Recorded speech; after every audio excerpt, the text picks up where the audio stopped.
That man's dangerous, a maniac. We'll smoke him out. Got any tear gas? Tear gas? Oh, come on. Not every episode of The Andy Griffith Show wraps up with a smile. Some end in something much harder to shake. Barney Fife comes back to Mayberry expecting warm welcomes and familiar faces, and maybe, if things go right, a second chance with Thelma Lou. But what he finds instead breaks him on the spot.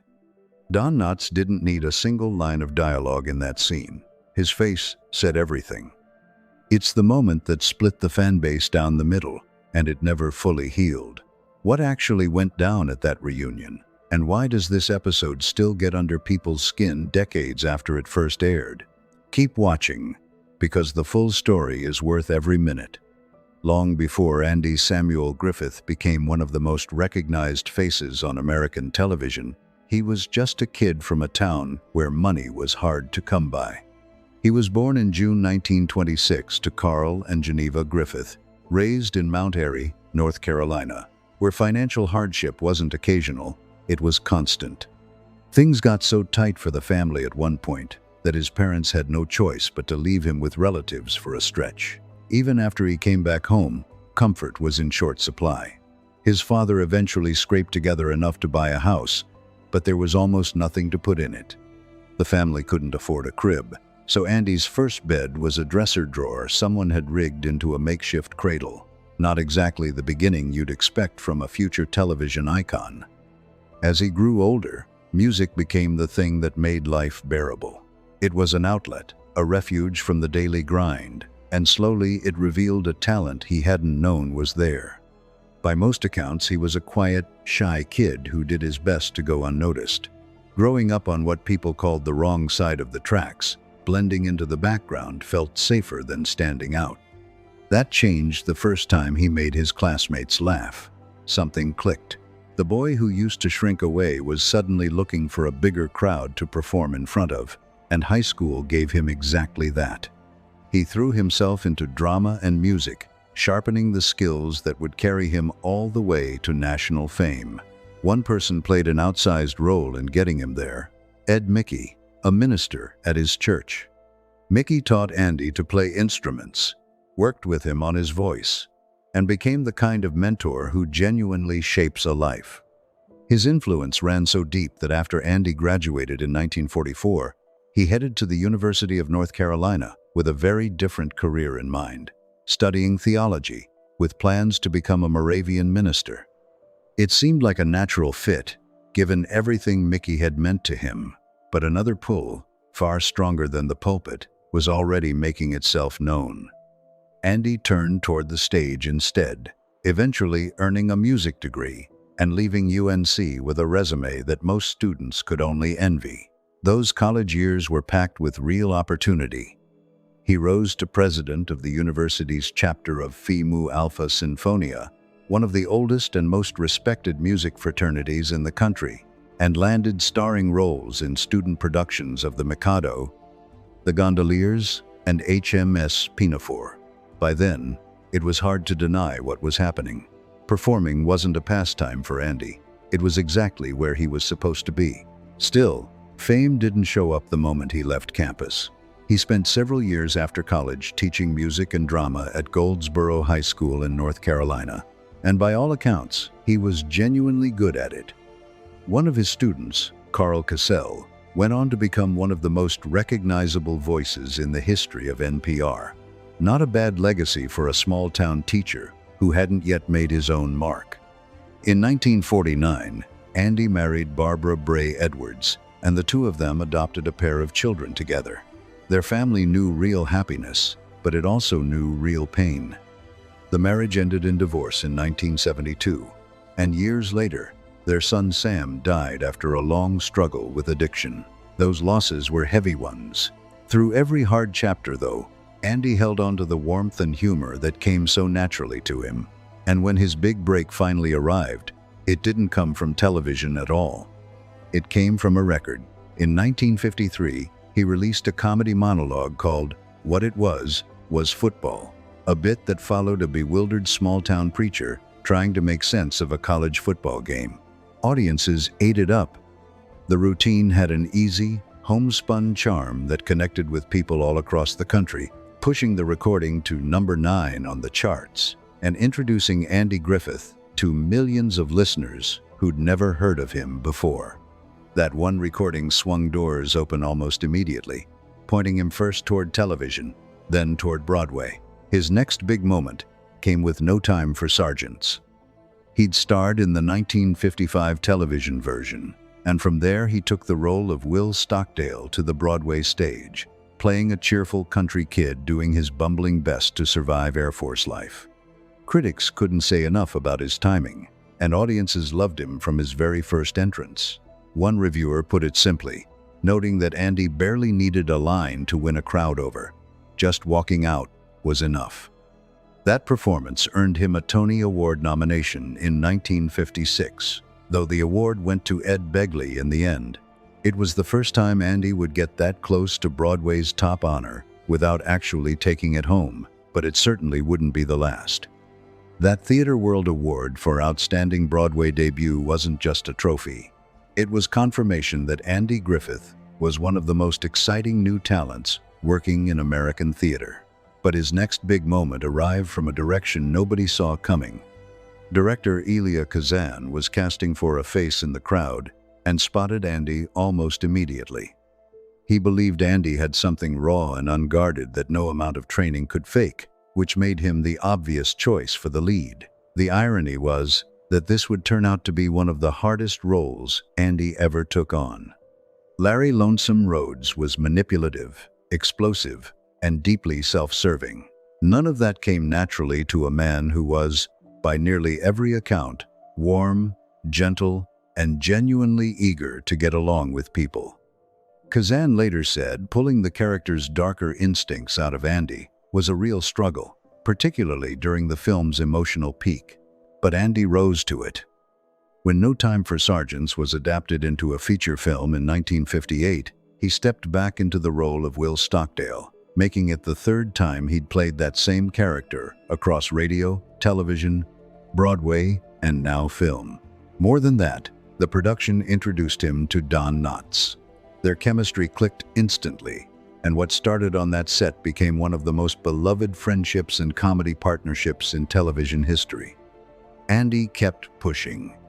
In 1959, he returned to Broadway for Destry Rides Again, sharing the stage with Dolores Gray. Audiences responded just as warmly as they had before. The Tony voters, though, went a different direction, giving the honor to Jackie Gleason that year instead. Then came the stumble.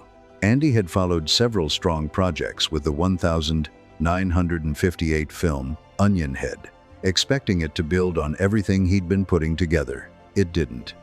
Critics weren't kind, and audiences stayed away, and the whole experience hit Andy hard enough that he genuinely began questioning whether Hollywood was the right fit for him. His answer was to walk away from it entirely, which was a bold call from someone with real momentum. As it turned out, that choice would reshape his life in ways he couldn't have predicted. After leaving Hollywood behind, Andy found himself drawn back to the medium where his career had first taken shape, television. The path back came through a guest appearance on Make Room for Daddy, where he played a small-town sheriff by the name of Andy Taylor. That episode was quietly functioning as a backdoor pilot for what would eventually become The Andy Griffith Show. Anyone expecting the calm, fatherly sheriff that audiences would grow to love might be caught off guard by this first version of the character. The story kicks off when Danny Thomas drives through the sleepy little town of Mayberry and rolls right through a stop sign. Sheriff Taylor wastes no time pulling Danny over and writing him a ticket. It looks like a standard stop at first. Then the whole thing shifts. When Taylor figures out Danny is a well-paid entertainer, he bumps up the fine on the spot, no hesitation at all. Danny is furious and threatens to bring the matter to the justice of the peace, only to find out Andy holds that office too. He tries the local newspaper next, hoping to shine a light on the corruption, but Andy also runs the Mayberry Gazette. In this earliest version of the town, Sheriff Taylor has an almost iron grip on everything around him. By the end of the episode, though, the two men work through their differences and set the stage for what would grow into one of television's most treasured shows. As the series found its footing, Andy Taylor softened into someone far warmer, fairer, and easier to root for, and that's the version audiences carried with them for decades. Off-screen, though, things weren't always as calm as Mayberry made them look. Andy Griffith liked keeping the mood loose between takes. He and most of the cast spent their downtime singing, swapping jokes, and pulling low-stakes pranks on each other. Not everybody shared that energy, though. Frances Bavier, who played Aunt B, wanted a strictly professional set. She had no patience for practical jokes and almost never joined in the impromptu music sessions that broke out during filming. That serious streak put her sideways with the rest of the cast pretty regularly, and her friction with Andy ran especially deep. One moment stood out from the rest. During the production of Mayberry RFD, George Lindsay, who played Goober Pyle, was using rough language on set. Bavier found it bad enough that she reportedly hit him with her umbrella. That kind of moment captured the tension building between her and several castmates, Griffith most of all. No matter what he tried, he couldn't seem to get on her good side. Years after the show wrapped, Andy and Ron Howard drove to Bavier's home in North Carolina, hoping to reconnect with her. She turned them away at the door. Andy genuinely couldn't make sense of it. It wasn't until much later, when Bavier got seriously ill, that she contacted him and apologized for the wall she'd kept up all those years. Still, for all those behind-the-scenes tensions, one bond on the show never wavered. When the Andy Griffith Show launched, Andy figured the comedy would run through him. He found out quickly that wasn't quite right. One look at Don Knotts working in Andy could see his friend had something rare, a comic timing that was almost impossible to manufacture. Instead of pushing back, Andy stepped aside and leaned into the straight man role, letting Barney Fife steal every scene he could. As it turned out, that partnership nearly got cut short far earlier than anyone expected. Andy had always assumed the show would wrap after 5 seasons, and he told Knotts as much, encouraging him to line up other work. Knotts trusted his friend and signed a film contract. Then the network made the call to keep the series going, and there wasn't much either of them could do about it. Barney Fife went from series regular to occasional visitor. Years down the road, Andy looked back without any trace of resentment. He talked often about those 5 seasons alongside Don Knotts as some of the best years he'd ever spent in his career. But not every working relationship on that show carried the same warmth. During season 1, Eleanor Donahue came aboard as Andy Taylor's love interest. Both actors showed up and did their jobs well, but the romantic storyline never quite landed with viewers. Donahue would later say, the chemistry simply wasn't there for her, and Andy himself admitted that playing up romance on camera didn't come naturally to him. Ironically, his personal life turned out to be far messier than any fictional storyline. After his marriage to Barbara Bray, Edwards ended in divorce. Andy wed Greek actress Solika Kasuto in 1973. That marriage held together until 1981, though the reasons it fell apart were never really shared with the public. Around the same time, a different relationship from his Griffith Show years kept drawing attention. His on-screen connection with Annetta Corsaut, who played Helen Crump, had always been obvious to anyone watching. According to later accounts, that closeness didn't stop once the cameras shut off. The book, Andy and Don, The Making of a Friendship, disclosed that the two carried on a long affair through much of the series, and by most reports, plenty of people on the production already knew. His bond with other cast members ran in a very different direction, rooted in mentorship rather than anything complicated. Ron Howard has spoken many times about the support he got from Andy while playing young Opie. As a kid, he once pitched an idea for an episode and was thrilled when the writers actually ran with it. He went straight to Andy with the news, and Griffith responded with his signature dry wit, cracking that it was the first good idea before sending everyone back to work. It was exactly the kind of moment Howard carried with him long after the show ended. Even so, Andy's reputation for calm didn't mean he was unbreakable. During the second season, Audiences noticed a large bandage wrapped around his hand, and the writers quietly wrote it into the plot as something Sheriff Taylor had picked up on the job. The real story was simpler. Griffith had lost his temper, put his fist through a wall, and fractured his hand. He carried the whole show for 8 seasons, yet one particular honor kept slipping past him. Don Knotts was the one walking away with Emmy wins, season after season, for his work as Barney Fife.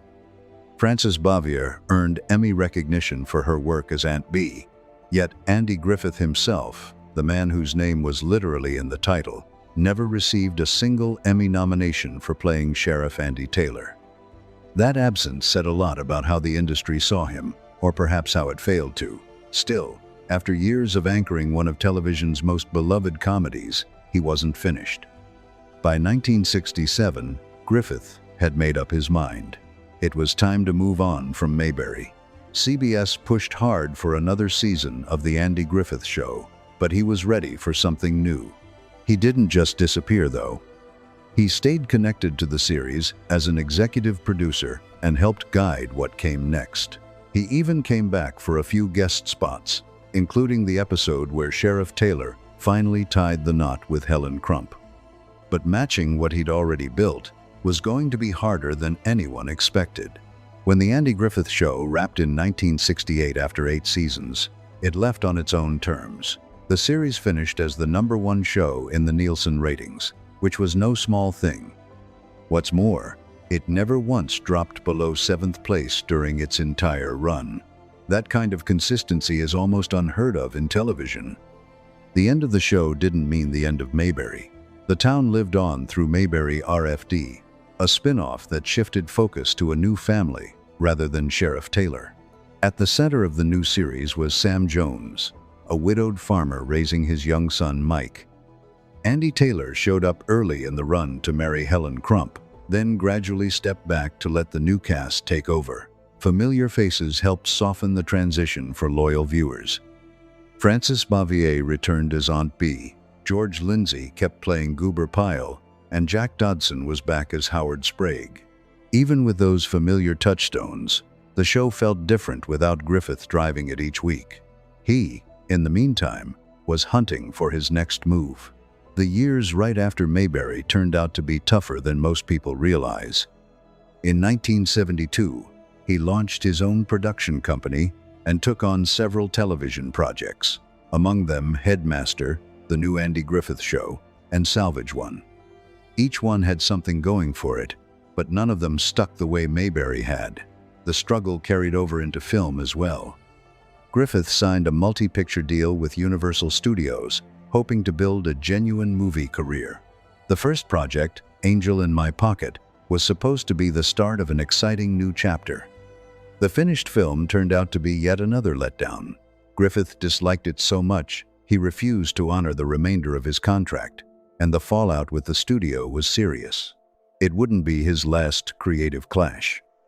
His next attempted comeback, a television project called Adams of Eagle Lake, hit a wall almost immediately when he and network executives couldn't agree on what the show should be. The network wanted high-energy chases and wall-to-wall action. Griffith had something quieter in mind, something built around character and nuance. He walked away after just 2 episodes. The irony is that both of those episodes had pulled solid ratings, which suggests audiences were actually on his side. His willingness to stretch as an actor was slowly starting to turn heads, though. In 1981, he took on the television movie Murder in Texas, playing the grieving father of a murder victim. It was a far cry from the warm, gentle characters audiences had long associated with him. The performance earned him his first and only Primetime Emmy nomination, this time for Outstanding Supporting Actor in a miniseries or movie. He didn't take home the award, but the role kept doors opening. A few years on, Griffith played attorney Byron McGregor in the miniseries Fatal Vision, and that performance caught the attention of NBC executive Brandon Tartikoff. Tartikoff saw something in that role, a blueprint for an entirely new series with Griffith at the center as a courtroom lawyer. There was one serious obstacle standing in the way first. In 1983, Griffith was diagnosed with Guillain-Barré syndrome, a rare neurological condition that left him temporarily paralyzed from the knees down. For 7 months, he couldn't walk. The road back was slow, painful, and far from guaranteed. A lot of people quietly wondered if he'd ever work again. He had other ideas. After months of grueling rehabilitation, Griffith came back ready to work, stepping into the role that would define the second half of his career, Ben Matlock. Matlock premiered in 1986 and ran until 1995, bringing audiences a sharp, soft-spoken Southern attorney whose easy manner concealed a razor-sharp legal mind. Nearly 2 decades had passed since the Andy Griffith Show wrapped, and here he was again, leading one of the biggest shows on television. What viewers watching at home didn't know was how physically punishing the job actually was. Despite his recovery, Griffith still carried lingering weakness in his legs from the Guillain-Barré. Those long courtroom scenes that required him to stand for extended stretches, he was often wearing knee braces under his suit the entire time. The cross-examinations that looked so natural on screen took real endurance to pull off. His preparation was just as demanding off-camera. Griffith spent hours during the week carrying notes and reviewing material, then used his weekends to rehearse full courtroom monologues from start to finish. Nancy Stafford, his co-star on the show, recalled that he regularly nailed those demanding scenes in a single take, drawing spontaneous applause straight from the crew. And while Ben Matlock was famously devoted to hot dogs on screen, Andy Griffith's real-life snack preferences were a completely different story. He favored apple slices with peanut butter and made sure they were stocked on set throughout production. He didn't exactly fall in love with the character right away, either. Early on, Griffith found Matlock's vanity and penny-pinching personality a little hard to connect with.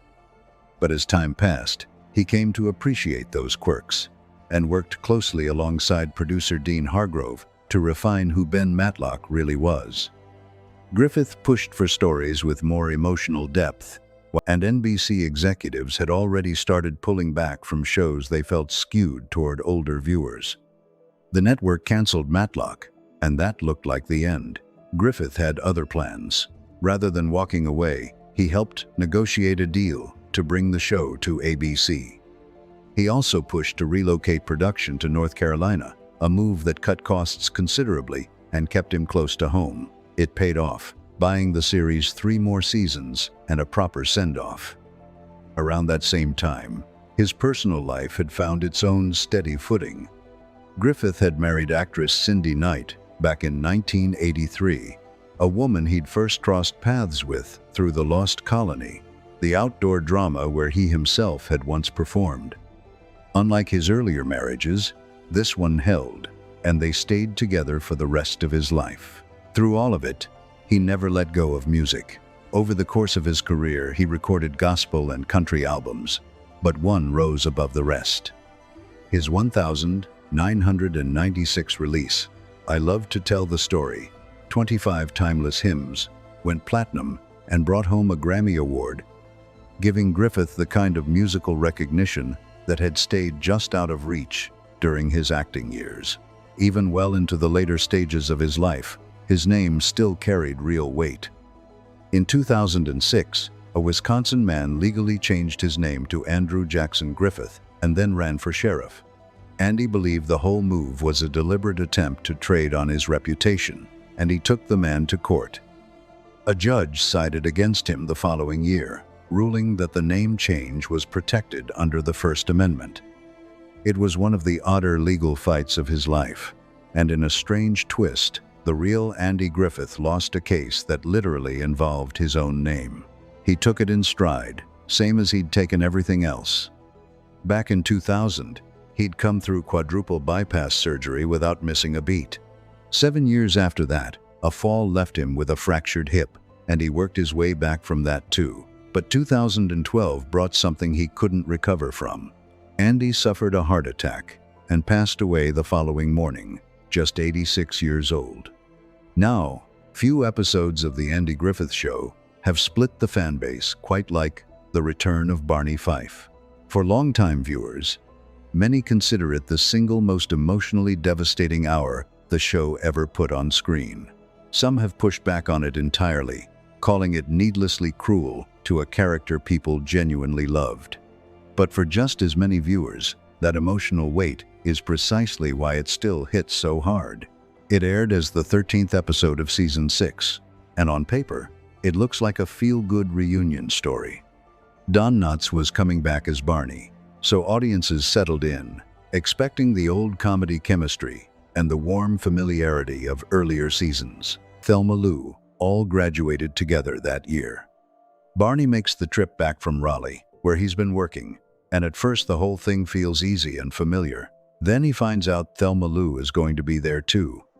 As the story moves forward, viewers learn she eventually left Mayberry after Barney did, each of them drifting in separate directions. With both of them back in town at the same time, Andy finds himself quietly hoping that maybe fate has handed Barney one last opening. Maybe, after all this time, he's ready to actually commit to the woman who waited for him. Barney seems to think so too. The reunion stops feeling like a party and starts feeling like a second chance, a real opportunity to reclaim something he'd once let slip through his fingers. Then reality shows up, and it doesn't come gently. When Thelma Lou finally walks back into the story, Barney gets news he clearly wasn't prepared for. She got tired of waiting, moved on with her life, found someone who actually made her a priority, and married him. Don Knotts doesn't need a single line of dialogue to sell that gut punch. His face does all the work, and it lands as one of the most genuinely moving moments the show ever produced. The episode pulls you towards sympathy for Barney, but it also nudges you to trace the path that brought him to this moment. As funny and endearing as he always was, Barney consistently treated Thelma Lou as an afterthought. Season after season, he kept her waiting while he chased whatever distraction had caught his attention that week. There was Juanita on the telephone, the fun girls, and a long string of moments where his ego mattered more to him than the woman who was devoted to him. When he finally took that job in Raleigh, Thelma Lou didn't seem to factor into his thinking at all. That's exactly why the episode lands as bittersweet rather than purely tragic. Barney walks into a painful reckoning, but Thelma Lou walks out with a happiness she had been owed for years. Her ending feels just as earned as his is heartbreaking. Longtime fans know the story gets one more chapter, though. The 1986 reunion film, Return to Mayberry, brings Barney and Thelma Lou together at last, finally delivering the ending audiences had quietly hoped for since the beginning. It just took the better part of 2 decades to get there. The episode also arrived at a turning point for the series itself.